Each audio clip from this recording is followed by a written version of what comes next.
अपने इस channel अज़ादारी Hussain official को सब्सक्राइब कीजिए और साथ बेल आइकन को लाजमी प्रेस करें ताकि आपको लेटेस्ट मुजालिस और अज़ादारी की वीडियोस मिलती रहें। वो जो मुआविया ने कुफार को नाकों चने चबवाए थे, वो कुफार की टीसे और दर्द और चीखें आज भी महसूस हो रही हैं। उनकी नस्ल आज भी महसूस कर रही है। इस्लाम कबूल करने के बाद ताइफ में एक आंख शहीद हो गई, दूसरी जंग में दूसरी आंख शहीद हो गई, तीसरी जंग में फिर जाने लगे। बेटों ने कहा, बाबा आंखें दोनों नहीं हैं, लड़ नहीं सकते हो, हम जा रहे हैं। क्यों जाते हो? फरमाया, लड़ तो नहीं सकता, लड़वा तो सकता हूं ना। मेरे तजर्बे से फायदा हासिल करना। कोई तुम्हें नहीं सुनाएगा, ये बातें तुम्हें कोई नहीं सुनाएगा। ये नहीं होती हैं, फिर लोग कहते हैं नवा आया। क्या देवबंदी, क्या बरेलवी, क्या अहले हदीस, खतीब और मुकर्रिरीन अपनी किताबों में लिख भी रहे हैं, मिंबर पर बयान भी कर रहे हैं। हिंद ने ये किया था, ये किया था, ये किया था। हिंद ने कहा था वाशी को, अगर तू हमजा को कत्ल कर दे तो मैं तुझे आजाद कर दूंगी।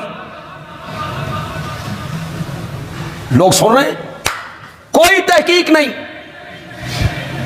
पहले ये फैसला करो, वाशी हजरत हिंद का गुलाम था? वो तो हजरत हिंद का गुलाम ही नहीं, तो हजरत हिंद उसे कैसे कह सकती है कि तू हमजा को कत्ल कर दे तो मैं तुझे आजाद कर दूंगी? फिर आप एक बात बताएं और खुदा लगती बात कहें, किसी को कत्ल करना, गोली मार देना, यह ज्यादा जुर्म है या उसका सीना चाक करना, मैयत का, उसे चीरना, उसमें से दिल निकालना, गुर्दे निकालना, उसे हाथों में लेना, मुंह में चबाना, गले का हार बनाना, यह ज्यादा जुर्म? यह सफाकियत है ना? कितना दुख लगेगा अगर कोई हमारा अजीज, अल्लाह न करे, अल्लाह न करे, अल्लाह सबकी हिफाजत फरमाए, कितना दुख लगेगा अगर कोई हमारा अजीज शहीद हो। फिर इस पर कितना मजीद दुख लगेगा कि कोई उसका सीना चाक करे, दिल और गुर्दे निकाले, नाक काटे, कान काटे, जबान काटे, आंखें निकाले। कितना हमें दुख लगेगा, ये ज्यादा जुर्म है। मैं जो दलील देना चाहता हूं, खुदा के लिए मेरी दलील पे आप गौर करेंगे, मैं बगैर दलील के बात नहीं करूं। फतह मक्का के दिन हजरत हमजा का कातिल वाशी इस्लाम कबूल करने के लिए मेरे नबी की खिदमत में आए। आपने उसका इस्लाम कबूल किया, ठीक है, तुम्हारी माफी कबूल है, लेकिन आपने कहा मेरे सामने ना आया करो, मेरी पीठ पीछे बैठा करो। तुम सामने आते हो तो मुझे चचा याद आता। मेरे नबी को दुख है, अभी तक मेरे नबी को दुख है अपने चचा का। हमजा के कातिल को कहती है मेरी आंखों के सामने नहीं आना, मेरे सामने बैठना भी नहीं, मेरी पीठ के पीछे आना है। और जब हिंद आई तो मेरे नबी ने फरमाया मरहबम बिके। उठाओ बुखारी, अगर उलमा की नजरों से नहीं गुजरी तो फिर बंदियाल भी कहता है उलमाए किराम खुदा के लिए बुखारी उठाइए। वाशी को कहती है मेरे सामने नहीं आना, पीठ पीछे बैठना है। और जिसने कलेजा चबाया, सीना चीरा, दिल निकाला, आंखें निकाली, उसको मेरा नबी कहता है मरहबा। ये इंसाफ है? इंसाफ है? मेरा नबी ये कर सकता है? एक के साथ कुछ सलूक और उसी मुजरिम के साथ दूसरा सलूक? इसका तसव्वुर भी नहीं हो सकता। मेरे नबी से इसका तसव्वुर भी नहीं हो सकता।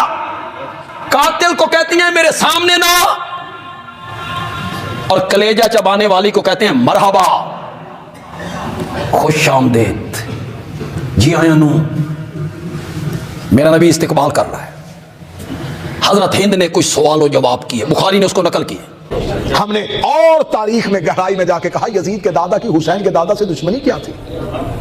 क्या ये दुश्मनी किसी प्रॉपर्टी, किसी जगीर की वजह से थी? क्या यजीद का दादा जो था वो दावा करता था कि मैं मक्का का सरदार हूं, और हुसैन का दादा कहता था मैं नहीं। दुश्मनी की वजह थी मोहम्मद और रसूल अल्लाह।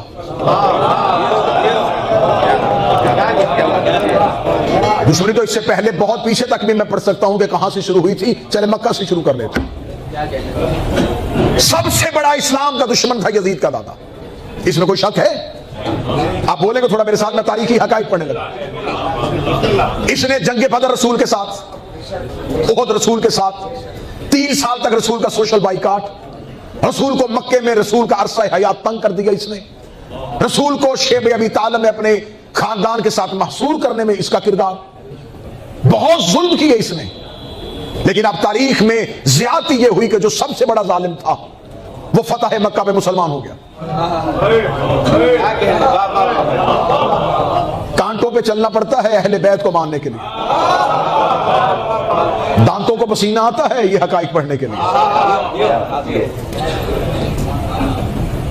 इसने कलमा पढ़ लिया। देखे, काफिर की एक ही शक्ल थी, कुरान में एक ही सूरत आई, काफिरून। मुसलमान की एक शक्ल होती तो अल्लाह एक ही सूरत भेजता, मुस्लिमून। काफिरों की कोई दूसरी कैटेगरी नहीं, एक ही है, काफिरून।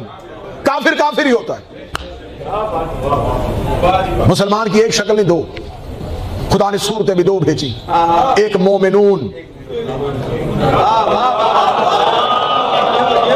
एक मुनाफिक। मुनाफिक यहूदी या ईसाई को नहीं कहते, ये है मुसलमानों में ही। तोता सब्ज पत्तों में बैठ जाए तो समझता है कि मैं छुप गया हूं। मुनाफिक बैठता मुसलमानों में ही है। जाहिर इस्लाम वाला होता है, बातिन काफर वाला होता है। गैर मासूम सिर्फ जाहिर देखता है, क्या कहने बाबा, बेशक बेशक। मासूम बातिन के अंदर भी झांक लेता है। रसूल पाक अपनी जिंदगी में जब सूरह मुनाफिकून आ गई, अल्लाह ने नाम नहीं बताए थे, निशानियां बताई थी। रसूल भी निशानियां बताते। आखिर एक सहाबी ने आके कहा, या रसूल अल्लाह नाम बताएं। खुदा रोजाना कोई ना कोई आयत भेजता है, ये मुनाफिक, ये मुनाफिक, ये मुनाफिक, खुल के नाम क्यों नहीं बता रहे? रसूल ने कहा, इस्लाम अभी अपने बचपन में है, अभी से इस्लाम का दायरा रुक जाएगा। चले, एक निशानी रसूल ने जो बताई वो अहले सुन्नत किताबों में भी है। उन्होंने कहा, यार सुना, जब तक आप जिंदा हैं तो हमें पता है कि ये मुनाफिक है, ये मोमिन है, आपके जाने के बाद कैसे पता चलेगा?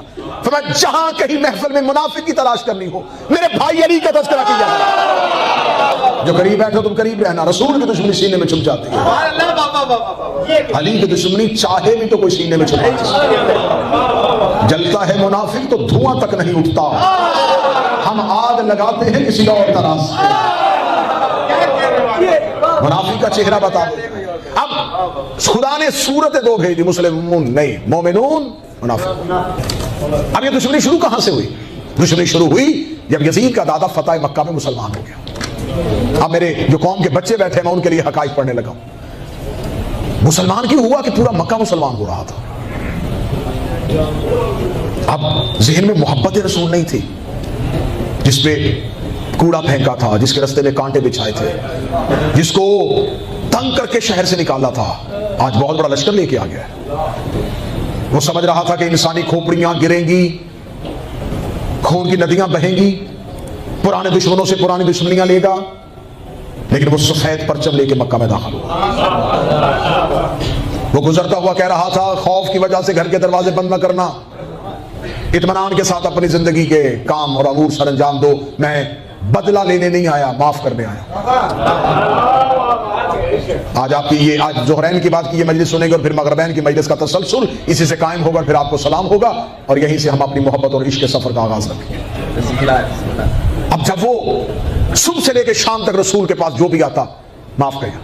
इसने क्या किया था? या रसूलल्लाह आपके खिलाफ अशार लिखता था, माफ किया। इसने क्या किया था? क्या कहने? या रसूलल्लाह इसने आप पे पत्थर मारा था, चले माफ किया। उसे घर में खबर पहुंची कि रहमत लिल आलमीन, नाम ही का रहमत लिल आलमीन नहीं, वहां पर पुराने दुश्मनों की फहरिस्त नहीं निकली। ये दुनिया का दस्तूर है कि जब कोई इक्तदार में आता है सबसे पहले अपने पुराने दुश्मनों से दुश्मनियां लेता है। उस इसके पास इक्तदार है लेकिन ये दुश्मनी नहीं ले रहा, लेकिन ये नजरिए का फर्क था। वो समझता था ये बादशाह है, लेकिन वो हकीकत में रसूल था। रिसालत बाप ने कहा इसे भी माफ करो, इसे भी माफ करो, इसे भी माफ करो। कलमा पढ़ते जा रहे माफी होती, कलमा पढ़ते जा रहे माफी होती। इसको खबर मिल गई कि वो तो सबको माफ कर रहा है, इसका कसूर मेरा बड़ा है। मेरे घर में वो औरत बैठी है जिसने इसके चचा का कलेजा चबाया। दुश्मनी की वजह सुनना, खुदा ना दुश्मनी की वजह सुनना। मेरे घर में वो औरत बैठी है जिसने इसके चचा हमजा का कलेजा चबाया है। हमने तो इस पे बहुत तंगियां और बहुत सख्तियां बैठ की थी। लिहाजा क्या होगा, मतलब है बात की जानब गुफ्तगू पसंद है, ये बात शुरू रखी जाए। शाम के वक्त ये दरबार रिसालत में आया। दरबार रिसालत में खबर हुई कि या रसूल अल्लाह, वो जो इनका सबसे बड़ा सरदार है वो खुद आ रहा है। ये रसूल के सामने खड़ा किया गया। अब आज ये सरदार की हैसियत से नहीं, एक कैदी की हैसियत से खड़ा है। आज ये मक्के का सरदार बन के नहीं, रसूल के सामने एक कैदी बना के खड़ा किया गया। अब ये नजर रहमत का मुंतजिर था कि रसूल क्या फैसला करते। मुहर्रिख ने लिखा कि रिसालत बाब ने सर उठाया, इसकी तरफ देखा। अब चेहरे पे वो सुबह वाली रहमत नहीं, ना मुस्कुराहट। रिसालत बाब ने इसको देख कहा, जा मैंने तुझे आजाद किया।